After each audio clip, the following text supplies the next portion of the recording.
Hello guys, good morning. मैं हूं विजेता फ्रॉम विजेतास लाइफ स्टाइल। तो अभी बजे हुए हैं सुबह के 5 और आज मेरी बेटी मिस्टी का है एग्ज़ाम। गाइस, ये एग्ज़ाम टाइम की मॉर्निंग रूटीन का ब्लॉग है। ऐसे मैंने मॉर्निंग रूटीन का ब्लॉग बनाया है, लेकिन यदि दोनों साथ में ऐड करते तो ब्लॉग बहुत बड़ा हो जाता, इसलिए मैंने एग्ज़ाम टाइम का अलग ब्लॉग बनाया है। तो अब मैंने पढ़ाई करने के लिए मिस्टी को उठा लिया है और वो ऊपर से चादर लेकर ही नीचे आई है, क्योंकि उसको बहुत ज़्यादा सुबह ठंड लगती है। तो वो चादर लेके ही नीचे आई है, क्योंकि मेरा बेडरूम ऊपर है। वो नीचे आके अब पढ़ाई करेगी। 5:30 बज चुके हैं। ये देखिए, अब मिस्टी पढ़ाई कर रही है। उसका हिंदी का एग्ज़ाम है। जब तक मिस्टी पढ़ाई करती है तब तक मैं जाती हूँ किचन में, क्योंकि सुबह उठती हूँ ना तो मैं गुनगुना पानी पीती हूँ और बेटी को भी गुनगुना पानी ही देती हूँ। वो ज़्यादा नहीं पीती है सुबह उठ के पानी, बस थोड़ा सा हाफ गिलास ही पीती है। तो मैंने गैस का फ्लेम ऑन कर दिया है और अब इस पे मैं पानी को गुनगुना करूँगी। थोड़ा ही गुनगुना करती हूँ, ज़्यादा तो मुझसे भी नहीं पिलाता है। तो 1 गिलास कर लिया है तो दोनों हाफ हाफ गिलास ले लेंगे। पानी हो गया है गुनगुना, तो अब गैस का फ्लेम जो है वो ऑफ कर देते हैं और पानी को 1 गिलास में निकाल लेते हैं। गिलास का पानी मैं 2 गिलास में हाफ हाफ कर लूँगी। मिष्टी ने हिंदी में अच्छे से रात को ही याद कर लिया था, लेकिन रिवीजन तो बहुत ज़रूरी होता है। जब तक रिवीजन ना हो तब तक तो अच्छे से याद नहीं होता है। और वैसे भी हिंदी में जो है ना, वो मात्राओं की बहुत मिस्टेक हो जाती है। यदि एक ही मात्रा की मिस्टेक हो गई ना तो 1 नंबर गया। तो हिंदी में ना अच्छे से पढ़ाई करनी पड़ती है। जब तक मिस्टी कर रही है रिवीजन, तब तक मैं करूँगी लंच की तैयारी। तो मैंने कुकर में आलू को वॉश करके रख दिया है गैस पर कुकर, और अब आलू को मैं कर लूँगी बॉईल, क्योंकि आज मैं बनाऊँगी आलू और पनीर का पराठा। तो अब मैं लगाऊँगी आटा। आटे की तैयारी कर लेते हैं। तो मैंने ले लिया है परात में आटा और उसमें डाल दिया है थोड़ा सा नमक, क्योंकि आटा ज़रा सा ही था तो गिलास में हाफ गिलास पानी लिया है और उससे ही मैं आटा गूँथ कर तैयार कर लूँगी। गाइस, ये आलू वाले पराठे में ना आटे को सॉफ्ट ही रखना पड़ता है, क्योंकि हार्ड हो जाता है ना तो बेलने में बहुत तेज तेज बेलना पड़ता है, जिससे कि उसकी पूरी फीलिंग बाहर आ जाती है। इसलिए इसको रोटी जैसा ही रखेंगे। आलू की भी 1 सीटी आ गई है। अब बस 1 सीटी और आएगी और थोड़ा सा फ्लेम स्लो करूँगी और आलू जो हैं वो बॉयल हो जाएंगे। तो गाइस, मैंने आटा गूँथ कर तैयार कर लिया है। अब मैं इसको एक प्लेट से ढक दूँगी और अब इसका फ्लेम जो है, दूसरी सीटी भी आ गई है तो गैस का फ्लेम मैं स्लो कर दूँगी। चलिए, अब मैं बनाऊँगी टमाटर की चटनी। तो इसके लिए मैंने टमाटर को अच्छे से बर्तन में वॉश कर लिया है। इसको वॉश करके एक प्लेट में टमाटर को निकाल लेते हैं। और पानी क्योंकि गंदा हो गया है तो इसके लिए मैं अलग कर दूँगी।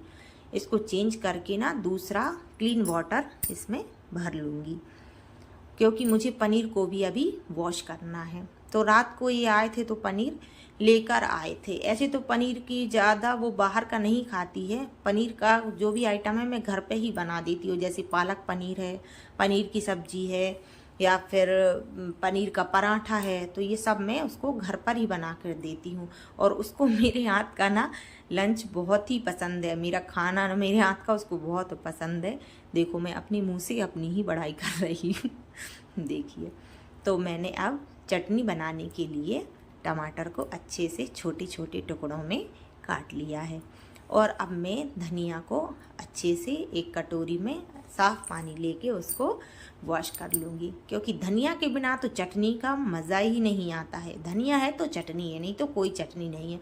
और मेरी बेटी को ना ज़्यादा धनिया वाली ही टमाटो की चटनी बहुत पसंद है, और वो ताज़ी ताज़ी ही अच्छी लगती है। ज़्यादा बना के रख लेती हूँ ना तो कोई नहीं खाता है, बोलते नहीं तुरंत बनाओ, वो ही अच्छी लगती है। इसलिए मैंने सिर्फ 2 ही टमाटर लिए थे चटनी बनाने के लिए। इसमें डाल दिया है मैंने वाइट वाला नमक। इसमें अभी ब्लैक सॉल्ट भी जाएगा, लेकिन वो मैं थोड़ी देर से जब चटनी बनकर तैयार हो जाएगी तब मैं डालूँगी उसमें। ये देखिए, अब मैं चटनी को बना लेती हूँ।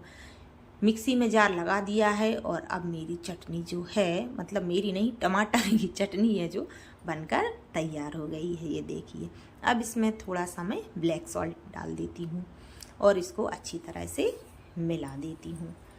बहुत ही टेस्टी डिलीशियस चटनी बनकर तैयार हुई है। अब मैं इसको ढककर रख दूँगी। कुकर को भी मैंने गैस को बंद कर दिया था और कुकर भी अब ठंडा हो गया है। तो मैं आलू को एक प्लेट में निकाल दूँगी जिससे कि आलू भी थोड़े ठंडे हो जाएं।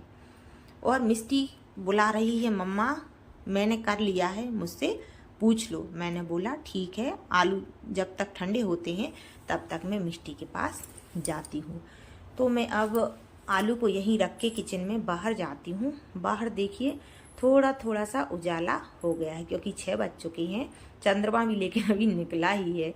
ये देखिए अभी सुनसान रोड है, बस एक पता नहीं कौन दिख रहा है। चलिए, तो अब मैं पूछती हूँ मिष्टी से। तो मिष्टी के रिवीजन के लिए अब मिष्टी तैयार है। फटाफट वो बोलते जा रही है और मैं पूछती जा रही हूँ। मम्मी, तभी मेरी जो सासू माँ है ना वो आई तो बोलने लगी कि मुझे बता दो, कुछ मैं कर दूँगी। तो मैंने बोला मम्मा आप जो है ना आलू को थोड़ा सा राई जीरे डाल के फ्राई कर दीजिए, क्योंकि आलू ठंडे ही पराठे में जाते हैं, क्योंकि गरम डालते हैं ना तो पराठा अच्छा नहीं बनता, उसकी फीलिंग बाहर आ जाती है। तो मम्मी ने जल्दी से कर दी है आलू को फ्राई और जो पनीर है उसको भी कद्दूकस कर दिया है, नमक और थोड़ा सा उसमें मसाला डाल दिया है। अब मैं रख दूँगी गैस पर तवा गरम होने के लिए और आटे की बॉल बनाकर उसको बेल लूँगी। तो मैंने अब आटे की बॉल बना ली है और उसको मैंने थोड़ा सा बेल लिया है। अब इसमें मैं लगाऊंगी थोड़ा सा ऑयल। बहुत थोड़ा ज़्यादा नहीं लगाना है, थोड़ा सा ऑयल लगा लेते हैं क्योंकि इससे पराठा ना अच्छा सॉफ्ट बनता है। अब इसमें लगाऊंगी मैं थोड़ा सा क्रॉस। तो चाकू उठाया है मैंने और इसको क्रॉस लगा। गाइस, एक हाथ से मैंने मोबाइल पकड़ा है और एक हाथ से क्रॉस लगा रही हूँ क्योंकि अभी मेरे पास जो है स्टैंड नहीं है, तो अभी थोड़ी तो प्रॉब्लम होती है। तो मैंने इसमें भर दी है, थोड़ा सा आलू लगा दिया है और इसमें अब रख दूँगी मैं पनीर जो कद्दूकस किया हुआ था। ऐसे तो इसमें ना हम प्याज भी डाल सकते हैं, चीज़ डाल सकते हैं, जो भी इसके अंदर आपको भरना है वो ऐसे ही दोनों तीनों साइड रख के और एक साइड से ना इसको जैसे समोसा होता है ना उस शेप में इसको ऐसे करके इसको अच्छे से दबा लेते हैं। अच्छे से दबाने के बाद इसको फिर फोल्ड कर देते हैं इस साइड से, तो ये इधर भी फोल्ड हो जाता है और एक फोल्ड और लगा देते हैं। ये देखिए, तो पराठे की शेप में आपका स्टफ वाला पराठा जो है वो रेडी हो जाता है, क्योंकि ज़्यादातर स्टफ वाले पराठे गोल ही बनाते हैं लोग।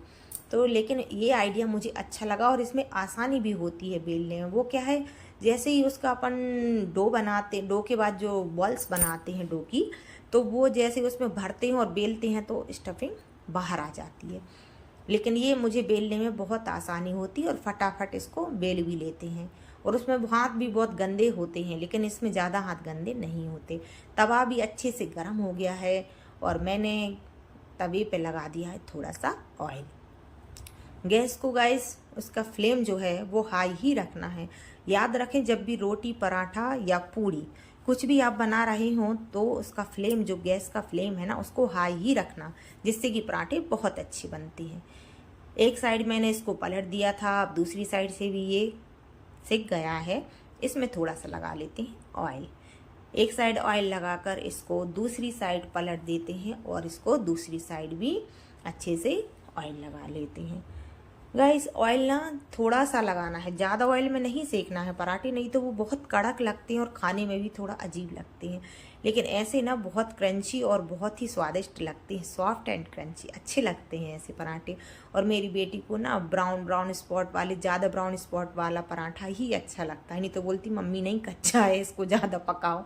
तो मैंने अब गैस का फ्लेम कर दिया है ऑफ और पराठा बनकर हो गया है रेडी, टेस्टी टेस्टी।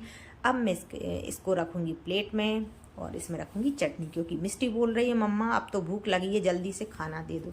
मैंने बोला ठीक है। तो अब मैं इसको दूंगी पराठा। जब तक मिष्टी खाएगी तब तक मैं ऊपर जाके मिष्टी की ड्रेस पर प्रेस कर दूंगी। तो आज है वेडनेसडे, तो उसने पहनी है वेडनेसडे वाली ड्रेस। ये देखिए, वेडनेसडे की ड्रेस उसकी अलग है और डेली वाली ड्रेस उसकी अलग है। 2 ड्रेस हैं, 3 ड्रेस हैं उसके पास। तो वो डेली ही अलग अलग पहन जाती है। मैं उसको एक ड्रेस दोबारा नहीं पहनने देती हूँ, क्योंकि बहुत गंदी, और क्या है बहुत ज़्यादा गर्मी हो रही है तो पसीने में बिल्कुल गंदी और बदबू आने लगती है। तो उसकी ड्रेस है ना जो यूनिफॉर्म, वो डेली धुलता है, डेली प्रेस होता है, और मुझे भी अच्छा लगता है ऐसा करने में। तो ये देखिए ड्रेस प्रेस हो गई है। अब मिष्टी ऊपर आ गई है तो मैं उसको ड्रेस पहना दूंगी और उसकी कर दूंगी अब चोटी। अच्छे से उसकी कंघी कर दी है, चोटियाँ बना दी हैं, और उसमें लगा दिया है रिबन वाइट कलर का, क्योंकि वेडनेसडे को वाइट कलर की ड्रेस पहनते हैं और वाइट कलर के ही हेयर बैंड, शूज सारा वाइट ही होता है। बेल्ट लगा दिया है मैंने, और अब उसको पहना दिया है आई कार्ड अच्छे से। शूज़ तो पहन लेती है वो, लेकिन क्या है उसके लेस लगाते नहीं बनते हैं, तो लेस मैंने लगा दिए हैं। और अब मेरी मिष्टी हो गई है तैयार स्कूल जाने के लिए, ये देखिए। लेकिन अभी उसका एक काम तो बहुत ज़रूरी है। जैसे ही तैयार हुई फिर वो जाती है भगवान जी के पैर पड़ने। तो फ्रिज में लगाई है मैंने शिव बाबा की फ़ोटो, तो पहले पैर पड़ती है उनके, फिर मेरी जहाँ सिंहासन रखी रहती है तो वहाँ पैर पड़ने जाती है मेरी बिटिया रानी। और वो शूज़ पहने हैं इसलिए दूर से ही जय कर रही है भगवान की। अब वो गई है फिर से अपने रूम में। अब वो फिर से पढ़ाई करने लगी है, जब तक मैंने सोचा कि चलो मैं लंच लगा देती हूँ, क्योंकि वैन भी आने वाली होगी। 7:35 पर वैन आ जाती है। तो ये देखिए मैंने चटनी की डिब्बी उसके लंच बॉक्स में रख दी है, और अब मैं लगाऊंगी इसमें पेपर फॉइल। ये यूनिव्रैप है, बहुत ही अच्छी होती है और रीयूजेबल भी होती है। मैंने तो अभी नहीं की है, लेकिन इसमें बताते हैं कि ये रीयूजेबल होती है, क्योंकि अभी चल रहे हैं एग्ज़ाम, तो मिष्टी ज़्यादा लंच नहीं ले जाती है। 9 से 12 तक का रहता है एग्ज़ाम, तो फिर वो नहीं खा पाती है, 10 मिनट का टाइम मिलता है उसको। तो मैंने उसको एक पराठा रख दिया है, बनाना रख दिया है, और उसमें थोड़े से काजू रख दिए हैं। टिफ़िन उसका तैयार है। अब मैं मिष्टी को दे दूँगी लंच बॉक्स, और दे दूँगी स्टील की बॉटल। गाइस सभी लोग अपने बच्चों को स्टील की बोतल में ही पानी दें, क्योंकि प्लास्टिक बोतल बहुत हार्मफुल होती है। और अब दादी ने दे दिया है मिष्टी को बैग, टांग दिया है। दादी बोल रही है मैं नीचे जाती हूँ, चलो छोड़ने, बोलती नहीं दादी मैं चली जाऊँगी, लेकिन दादी तो दादी हैं, वो नहीं मानने वाली। मिष्टी गई उसके पीछे पीछे चली जाती है, और मुझसे मिष्टी बाय कर रही है, बोल रही मम्मी अच्छे से ध्यान रखना अपना। और अंश भी, मेरा बेटा जो है वो भी उठ गया है, तो बोल रहा है मैं भी मिष्टी के साथ जाऊँगा। ये देखिए दादी जल्दी से नीचे उतर गई हैं, नीचे चली गई हैं, और उनने बैग ले लिया है। मिष्टी से बोल रही है नहीं बेटा भारी है, लाओ मुझे दे दो। तो ये देखिए दादी उनको छोड़ने जा रही। वैन यहीं पे आ जाती है, कॉलोनी में ही इधर रोड पे आ जाती है, तो ज़्यादा दूर नहीं जाना पड़ता। ये देखिए वैन में मिष्टी को बिठाल दिया है, और अब अंश और दादी उससे बाय कर रहे हैं। वैन चली गई है, और अब वो दादी और अंश दोनों वापस आ रहे हैं गप्पे मारते हुए। देखिए मेरा बेटा आ रहा है। चलिए गाइस, तो ये था आज का ब्लॉग। कैसा लगा आपको? प्लीज़ लाइक शेयर सब्सक्राइब ज़रूर कीजिएगा। Thank you.